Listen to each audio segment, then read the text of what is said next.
your emergency? I think someone's in my house. I saw someone. Yeah, I'm gonna need your address. Did they see you? Nah, they didn't see me. Okay, good. I need you to let me know the address. We'll get someone out there right away. Okay, see.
What would you do if you knew you couldn't fail?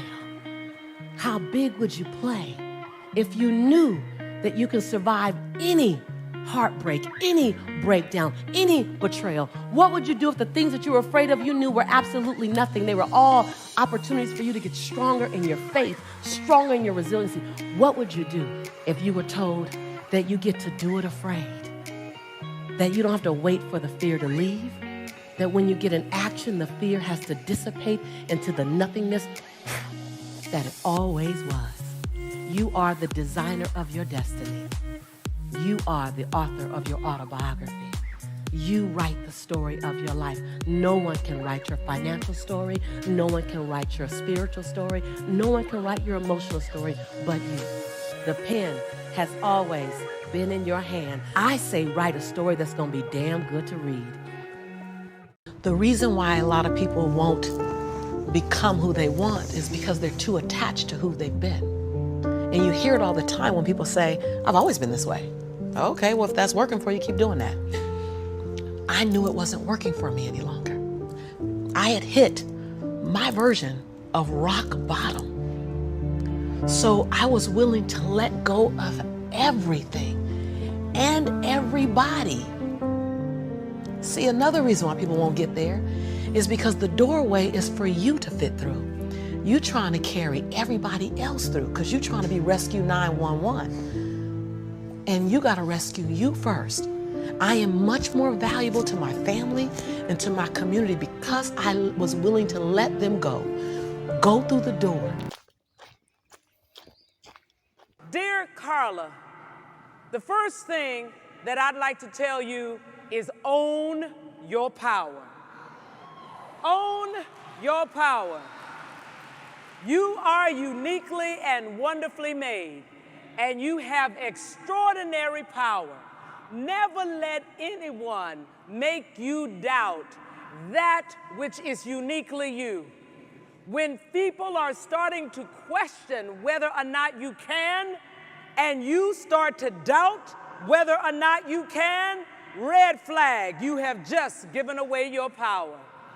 You need to know that you know that you know that if you have been invited into the room, you belong in the room.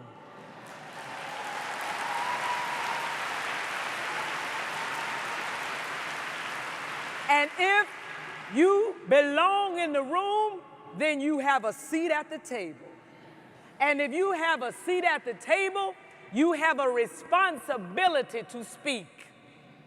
Do not sit in the room that you have been invited to with the chair at the table and keep your mouth closed.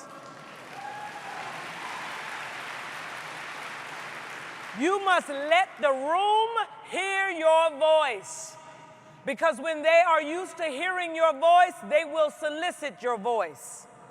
And after they get in the habit of soliciting your voice, you can use silence as power. So when you don't say anything, they'll say, oh, Carla, what are you thinking? Surely you have. And that's what you want them to do, is ask for you to speak. Own your power. It has been given to you. Do not waste it. And oh, by the way, Carla, another secret is, in order to grow your power, give it away. Give it away.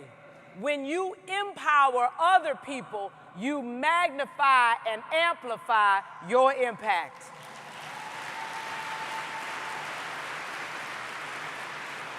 The next thing I'd like to tell you, Carla, is you must be comfortable taking risks. You must be comfortable taking risks. It is important that you take risks because that's the only way that you can understand and define your power. If you never reach far enough to hit that wall, you won't know how far you can go. And let me tell you one other thing, Carla. Here's the deal. The only reason people don't take risks is that they're scared. They're just scared. It's fear. And hear me clearly. Fear has no place in your success equation. Fear has no place in your success equation.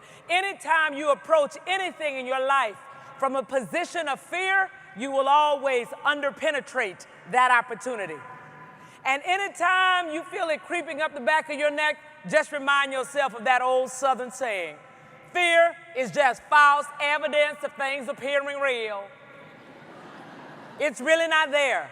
Because what's the worst that can happen if you take a risk and it doesn't work out? So you fail.